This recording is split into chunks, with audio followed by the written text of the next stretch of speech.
Room లోకి వెళ్ళి door వేసుకొని బట్టలు ఇప్పేసేయండి.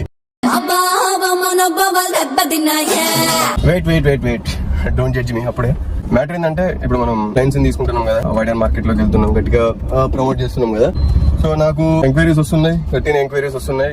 కాకపోతే మ్యాటర్ అంటే ఇప్పుడు ఫెస్టివల్ దగ్గరకు వస్తుంది, సంక్రాంతి ఫెస్టివల్ వస్తుంది కదా. సో అందరు ఏమంటున్నారంటే బ్రో నేను జాయిన్ అవుతా, బట్ ఫెస్టివల్ తర్వాత జాయిన్ అవుతా, పండగ ఇంటికి వెళ్తే గట్టి తినాల్సి వస్తుంది, కంట్రోల్ చేసుకోలేను, వర్కౌట్ కూడా చేయలేను అని చెప్తున్నారు. So these are the excuses. నాకు 10 ఎంక్వైరీస్ వస్తే 10లో 7 అలానే ఉన్నాయి. సో ఒకటే బ్రో అంటే పండుగలు వచ్చినాయని డాక్టర్ ఇచ్చిన టాబ్లెట్లు వేసుకోకుండా ఉండరు కదా. సో ఇది కూడా అంతే, ఎందుకు ఎక్స్క్యూజెస్. సరే కానివ్వండి, సంక్రాంతికి అయితే కానివ్వండి, గట్టిగా తినండి, ఇష్టం వచ్చినట్టు తినండి. కాకపోతే పండగ అయిపోయిన తర్వాత గిల్ట్ ఫీల్ అవుతారు, ఆ గిల్ట్ ఫీల్ అవ్వండి, ఆ గిల్ట్ కూడా కావాలి మనకి. అండ్ రూమ్ లోకి వెళ్ళి డోర్ వేసుకొని బట్టలు ఇప్పేసేయండి, బట్టలు ఇప్పేసుకొని మీ బాడీ మొత్తం చూసుకోండి, దాన్ని చూసి గిల్ట్ ఫీల్ అవ్వండి, దాంతో ఇన్స్పైర్ అవ్వండి. సో రిటర్న్ అయ్యాక రండి, గట్టిగా చేసేద్దాం, ట్రాన్స్ఫార్మ్ అవుదాం, హెల్దీ లైఫ్ స్టైల్ స్టార్ట్ చేద్దాం. తినండి, గట్టిగా తినండి, వచ్చేయండి, ఎంత తినండి అంత